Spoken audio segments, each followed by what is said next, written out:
if it would be all right, I would like to read to you the text of a speech that was given by myself at our second General Assembly. Would that be all right? Yes. I think I'm loud enough for everybody to hear. The historian Sheldon Woolen describes a system of government which he labeled inverted totalitarianism. Quote, distinct from classical totalitarianism, in which ultimately economics trumps politics. Oh, what the frick. That in there? He's just getting into his groove. Very eloquent. Okay, we're gonna edit this. Where corporations controlled by an oligarchic elite exercise their power over legitimate representation while finding anonymity from within the corporate state. The sobering truth is that this is the reality with which we are now all faced. Massive multinational corporations, unaccountable to anyone, and motivated solely on the basis of greed and consumption, are cannibalizing our natural resources and our very society from within.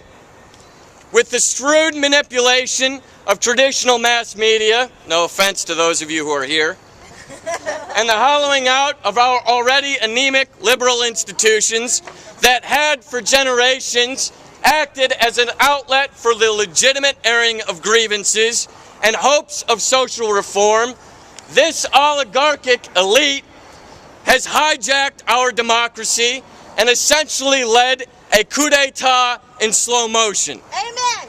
As a direct result of this usurping of power from the many to the privileged few, by means of purchasing the fealty of both political parties to do the bidding of their corporate masters, the power elite have ruthlessly and systematically attempted and are succeeding in dismantling decades of positive socioeconomic progress.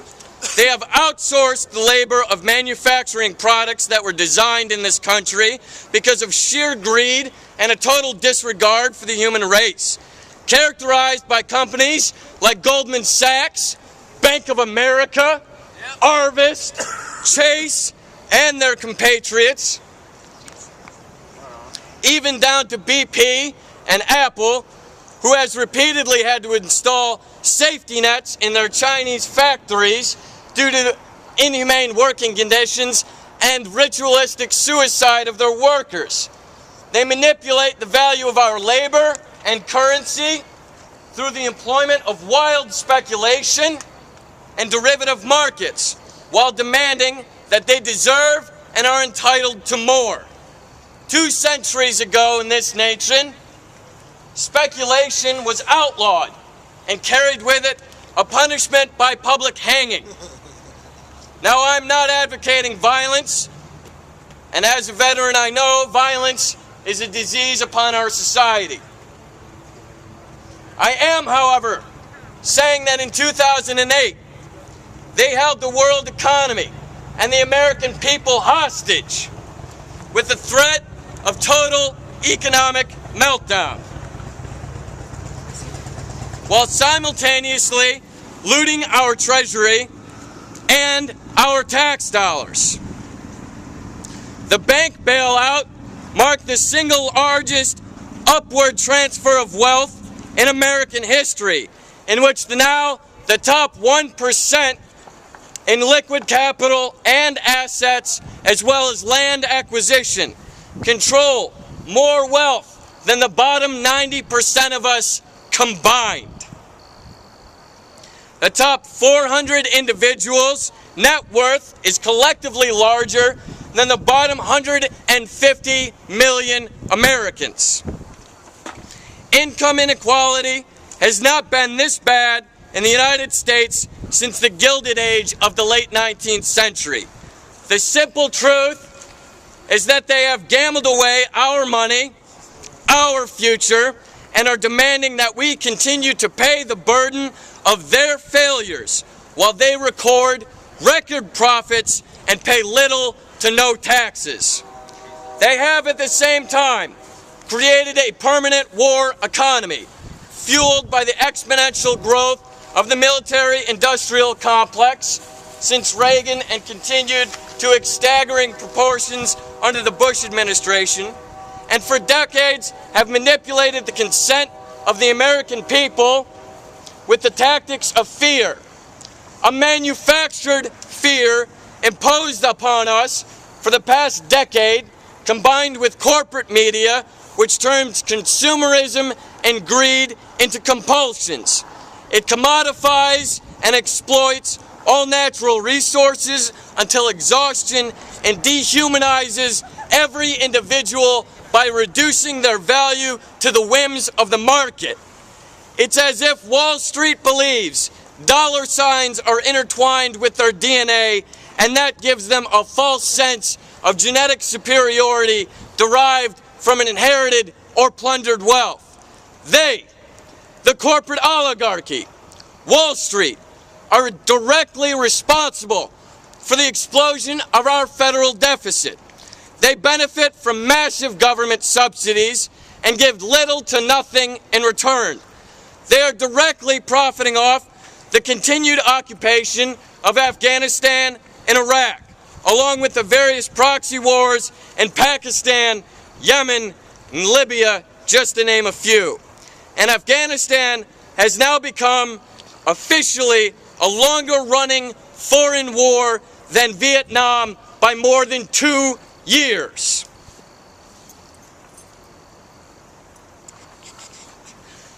The, by post-Nuremberg international law, illegal preemptive war in Iraq was sold to the American people as an imminent threat based upon misinformation and lies. It has cost our country roughly $400 billion to $4 trillion to date, not to mention the overwhelming burden placed upon our servicemen and women, which is downright exploitative of some of the most honest and admirable members of our society. Yeah. All of this, two are policies that the current administration has pursued with vigor despite campaign promises to do otherwise. Obama has effectively codified the violations of international law originating from the previous administration. He is the perfect example of the pervasive control emanating from Wall Street. He told us to hope. He promised to make us believe, but instead has revealed himself to be at best ineffectual, though more often he has sold out the middle class and liberal values in order to appease Wall Street bankers. Obamacare, as wonderful as an idea as nationalized health care is, turned into a 2,000-page piece of travesty written by corporate lobbyists that amounts to the equivalent of the bank bailout for the pharmaceutical and insurance company industry with $400 billion in government subsidies and no public option. He has turned out to be no different than any of the other useful courtiers of the global capitalist system that is fast relegating the rest of us 99% to neo-feudalism. The facts are these. There is no mechanism in the current political system to vote against the interests of Goldman Sachs and J.P. Morgan. Both political parties are effectively wholly owned subsidiaries of the corporate state.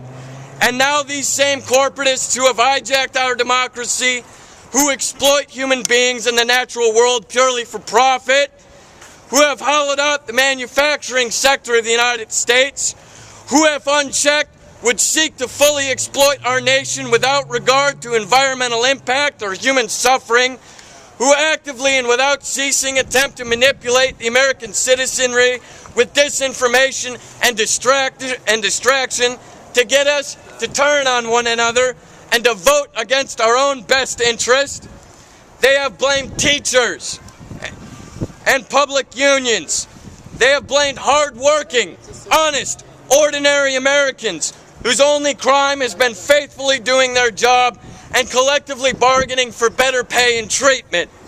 They have decided, through the use of inherently undemocratic political manipulation, unethical campaign finance, lobbying, to hold hostage our federal, state, and local governments, demanding that the problems that they created be placed upon as a burden upon us. The true citizenry, us, has been rendered disempowered and utterly impotent. And I say, enough! Enough! Enough! The media is constantly asking, what is the Occupy movement about? All I can tell you is what I believe. I believe that there are an increasing number of ordinary Americans who are seeing through the veneer of our current charade that passes for political process. I believe that the commonality of interests against the corporate state is a unifying factor that can bring together people from across the political spectrum.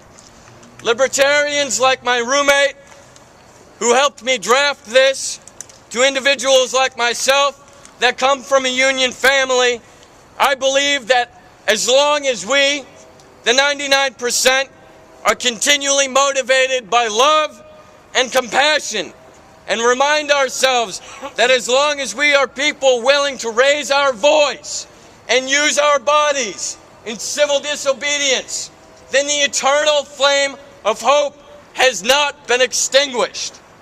If we remind ourselves that we are the teachers, we are the students, we are the unemployed, we are the unionized, we are the working poor, we are the soldiers, we are the public employees, we are police officers, we are firefighters, we are industry workers, we are veterans. It's time we made our voices heard. It's time to put an end to the corporatization of our republic. It's time to make our government responsive to its people again. It starts here. It starts now. It starts with us, because ultimately all resistance is local. Yes. Thank you.